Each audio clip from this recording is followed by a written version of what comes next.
today's video, I'm going to be going over the 4 main builds in Elemental Dungeons. Now, 2 of them are really good.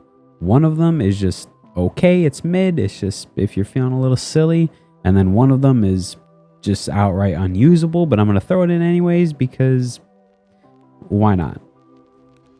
So for the first and most popular build, I'm just going to start out with the best one. It's the Glass Cannon Mage build.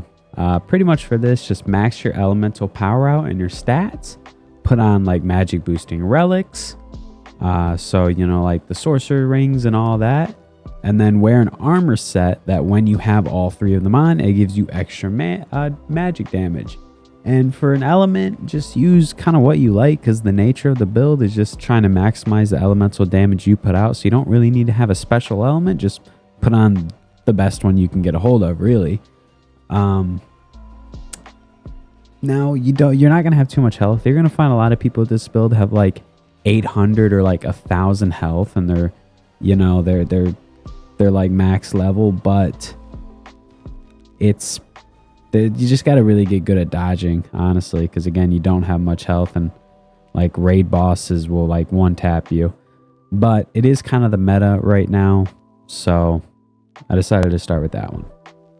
Now for the second build, we're gonna go with a sword main build, and for this, obviously just like the magic one, you're gonna want to instead put most of your power into sword. Now I suggest trickling a little bit also into defense, so maybe like 320 sword, 50 defense, something like that. And the reason why I say that is because you're gonna be getting like chipped a lot with the sword, so you are gonna need more health because you're gonna be taking more damage. You're gonna get hit here and there even if you are really good. And then obviously use sword damage relics instead of elemental powered relics. And for your elements, I definitely suggest using one that helps with like damage intake. So that like ones that have damage reduction abilities like Phantom or probably Angel, because Phantom is now gone. So if you don't already have Phantom, or at least until trading comes out, you would then have to use a different one. And I suggest the easiest one to get with damage reduction would be Angel. So I would, if you're going to run a sword main, I would run it with Angel, because obviously when you're getting chipped and things like that, it's going to be really important to have extra damage reduction. And for your armor, use armor that when you put all 3 pieces of the armor on, that it gives you extra health. So if we look at my armor right now, increase health when set as equipped. Some armors will have this, so look for those ones if you're going to want to be maining sword. And for sword, the best sword to be maining is going to be Lightning Katana, like bar none. It's the best sword, like if you want to be a sword main. It's kind of like, I personally use the Poseidon's Trident, but I'll get into that later why. But if you're going to be a specific like sword main, go the Lightning Katana. Put on armor that gives you more health when it's all equipped. Put on relics that give you more weapon damage. And then put most of your points into sword power, a little bit into defense. Now for the third build, and by far the worst one in the game, it's the tank.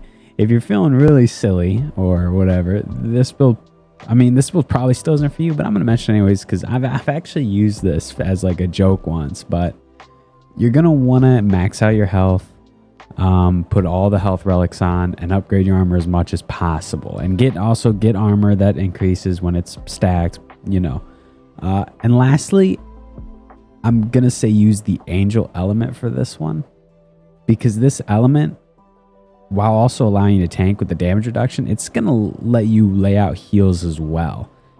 And it sounds kind of weird because you feel like you're sacrificing damage for heals, but like as a tank build, if you just put all your power into tanking, you're probably going to have like 4,500 health.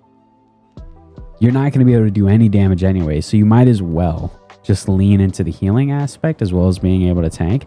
That's what I would suggest doing with that, is using Angel with this build. Like just, you know, put as much in your armor as you can, use Angel, relics for health, put all your points into health, nothing into anything else. Because the problem is if you try to like do it like what you did with the sword build, is like put it most into sword and a little bit into health, it just doesn't work. You won't you don't really do enough damage unless you dump most of your points into element or sword. Like, you don't really do enough damage. So you might as well just lean as heavily as you can into the tanking aspect, in my opinion. And that's why I think this build is pretty much unusable, because you can't play anything alone, really. And even if you're 4-stacking with like your friends or something, it's still like they're giving up 25% of the team's damage for some heals that most people don't even really need. But I do think this actually does have a niche use in like raids, because in raids there's 16 people, and it might be okay to sacrifice 1/16 of your damage for someone that can heal everybody. So I'd say maybe for that, but all in all, I do not recommend going this build at all. But I threw it in for the goofs. For my personal build, I put on health armor. This is armor that gives me a lot of health, and it's mythic. I have it upgraded like crazy. So instead of using magic based armor like most people would, I use health, seeing as my element does a crazy amount of damage anyways.